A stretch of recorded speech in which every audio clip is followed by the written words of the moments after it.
Hi, everyone. I'm Denise O'Malley, the founder of Udefine Wellness, and thank you for joining me for another chat with one of our wellness providers. Today, I have the honor of speaking with Christine MacCarroll of Taproot Nutrition. Hi, Christine. How are you doing? Hi, I'm great. How are you? Good. Thank you for joining us today. Let's go ahead and just kind of like jump in and talk a little bit about what you do and what Taproot Nutrition is. Sure. So Taproot Nutrition is my business. I'm a functional nutritionist. And what that means is that I am interested in helping people use nutrition to get to the root cause of illness or of dysfunction in their body. So, when our bodies are not functioning well, and that's the function in functional nutrition, that's when we start to have symptoms. And there is definitely a perspective that says, let's find out what that symptom is and then go put a Band-Aid on it. And that's pretty much the conventional model. So we have a medication for everything, and medicine is looking for the disease and therefore the prescription you can put on that. And I find that to be a very small box. So I ask why, and I'm trying to find out what the root causes are. And once we've discovered what the root causes are, then we can heal ourselves. I think our bodies have an amazing and beautiful capacity to heal when they have the right tools. I think that's an excellent description. And one of the things that comes to mind is when we're working with employees in an employer group, there are so many of them who don't really understand what a nutrition coach is. And I think you described it really well. I think many of them think it's just, how do you eat right? And so I really love the idea that you're jumping into the root cause and finding it, because that really is where we need to be at. So kudos to you for that. And I really think it's important for us to talk a little bit, if you don't mind, about why you got into it, because I think that's it would be very good for our viewers to hear about. Sure. So this was an unexpected career path for me. I had an original career in corporate America, and I started having kids, and I had two daughters, and my youngest daughter, when she was around 2, I started noticing that she wasn't developing the way that her sister had developed. I go back, and although it was a very challenging time in my life, I always say there are silver linings. And, one of the first silver lining was that she was my second daughter, and I trusted myself. And I think that's one of the things we don't do in general. And we don't trust that we know our bodies. We don't trust that we know ourselves and our intuition. But I did trust myself because she was my second. I had something to go on, and I saw that she wasn't talking the way that I had seen my older daughter start learning to speak. And so I took her to her pediatrician, and at that time when we took her in, she was at the 5th percentile for language. And he basically told me to trust myself. He said, hey, she's still on the curve. Technically, we don't have to do an evaluation, but you're her mom and you see her every day. And if you feel like something is not right, we should get her evaluated. So we took her to Children's, and she went through the evaluation process there, which was probably a half-day affair. And they told us at the end of that she had apraxia, which is a neurological speech condition. Essentially, it meant that she was cognitively totally normal, but there was some break between her brain and her mouth, and she could not get her words out.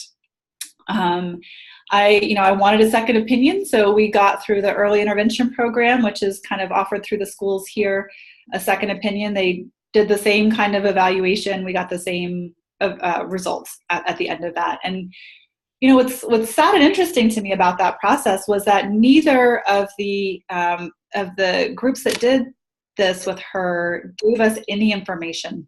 I didn't even leave with a paper about what does this mean for my child. They both told me she needs to do speech therapy. That was the only thing they had to offer me. And so I just signed up for speech therapy because I just didn't know any better. So then I went home and I asked Dr. Google, which can be a mixed blessing. You get more information, but then you see all the things. So I was seeing parents on message boards who had kids who were not saying more than 5 words and were 18. And I just really broke down at that point, and I just thought I can't have this future for my daughter. So I started staying up late. I was researching all the time. I was really trying to figure out what else we could do to support her. And there was great information about nutrition. And I really, I started to dip my toe in. I thought I knew a lot. It's amazing what you find out you don't know when you start doing some research. But I started learning some things. We started changing her diet. And then I came across some great research with some very specific nutrients, and they were very high doses. Took that to her pediatrician. He was not interested in pursuing it with me at that time. Just pretty much read the RDA, said it was way beyond the adult RDA. We wouldn't do it. So I went around looking. I looked everywhere that in Denver, trying to find someone who would talk to me, and no one wanted to talk to me. I didn't even get any return phone calls. So I did finally find someone at Children's Hospital who she was in the nutrition department. She wasn't a nutritionist. She's a doctor, but in the nutrition department. And I say that when I sat down with her, like the heavens opened up and the light shone on her head. It was so wonderful because she actually listened to me, and we had a long conversation, and she asked me lots of questions that no one had ever asked me before about her nutrition and her diet and elimination. And, at the end of the meeting, she just said, yes, let's try it. Let's try these high dose vitamins. And so we did that. And within 2 weeks, Madeline started putting together simple little noun verb sentences where she had been making like single syllable words before. And then in 5 months, she was at the 95th percentile for language. And basically we were told she never had to come back to speech therapy. So I witnessed a miracle, I thought, with her. And at that point, I just saw the power of nutrition and just, again, giving the body the tools it needed to heal. And she healed. And so, I was kind of a woman on a mission at that point to help other people heal. Well, thank you for sharing the story. I know it was in depth, but I know you've been very public about sharing your story, but I think it's so important for someone to really understand how nutrition can go and help you in so many different ways. So thank you for that. So let's talk about real quick what someone can expect when they come to see you for a consultation. Yeah. So, the first thing I do, again, just real different from, I think, the way we approach healthcare. I like to sit down with somebody for at least an hour. Sometimes that initial meeting goes to an hour and a half, and get a really in-depth picture of health history. I think now the average is something like 7 minutes that a doctor will sit with somebody. And, obviously I'm not a doctor, but I am trying to help people feel better and resolve chronic concerns. And I think you can't do that in 7 minutes. So, I have a 12-page at this point, and it keeps getting bigger, but a 12-page intake form. And I want to know everything, from how you were born to what you ate growing up. And, I just really dive in to find out where, how someone has landed where they are. There's always a story. It's never just you woke up one day with whatever you have going on. So I want to find out what that story is. So that's the very first thing I do. Okay. And so when someone decides to work with you, is it it's not a one and done type of a event. They're correcting a history, a lifetime of behaviors and patterns. So is it normally that they know that they're going to be committing to weeks, months, do you have a program that they get into? Tell me a little bit about that. Yeah, I have a few different programs. And after that initial, hour to hour and a half, I have a pretty good idea of where someone is and what would be a good next step for them. Mm-hmm. So we talk about what that would look like. Usually, as you mentioned, you didn't get here overnight, don't resolve it overnight. So we have kind of a progression, and I have put together my programs with a specific progression to work in alignment with the body's healing priorities. So, we address the things that are highest on your body's list of priorities, and that way that people heal the fastest that way. So, I will use some common tools. I use a food journal. I use an online nutritional assessment questionnaire. I may have people get some lab work done. But we're all, it's always in service of meeting their ultimate health goals and having them feel good again. Good. They're making a commitment and an investment into good health is what they're doing, and healing. And are there any particular groups that you work with or any specializations that you have?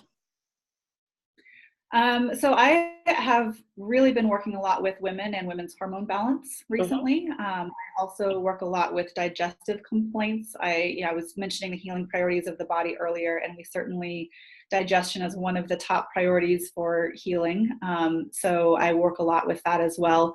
Um, so that's where I focused a lot of attention. But I honestly have people from every walk of life. I have children, I have adults, I have men and women. I have everyone from, I have someone he owns a jujitsu studio to, someone who is a college athlete, and I have moms, and, really just all people who are dedicated to investing in themselves and their health. Awesome. It's amazing how fast time flies when we're doing these conversations. What would you like to add that you think everybody would want to, it's important for everyone to know? Yeah. Um, what I really want people to leave with when they're done working with me is a sense of empowerment and liberation. So I think, when we get bogged down by illness or stress, or our life's kind of having some poor quality, and sometimes we may think that we are a victim of circumstance, or that we are a victim of what's the insurance company going to pay for, or I need this medication. And when we are able to find out what's actually going on and take the time to restore health, I just find that really liberating. And that's really what I want for people, to be educated owners of their own bodies, and able to leave the time that we've worked together with lots of knowledge and empowerment of their own health. Wow, I love that. Educated owners of their own bodies. So I am sharing Christine's contact information, and we have both her phone number, her email address, her website. Go visit it. And she has 2 offices in Centennial and Denver, Colorado, and um, also a link to her Udefine Wellness listing. And I want to say thank you, Christine, for taking time to meet with me today and share a little bit of your knowledge and expertise in nutrition. And I thank you for being a Udefine Wellness provider. And of course, I wish you the utmost of success as you go forward. Thanks, Denise.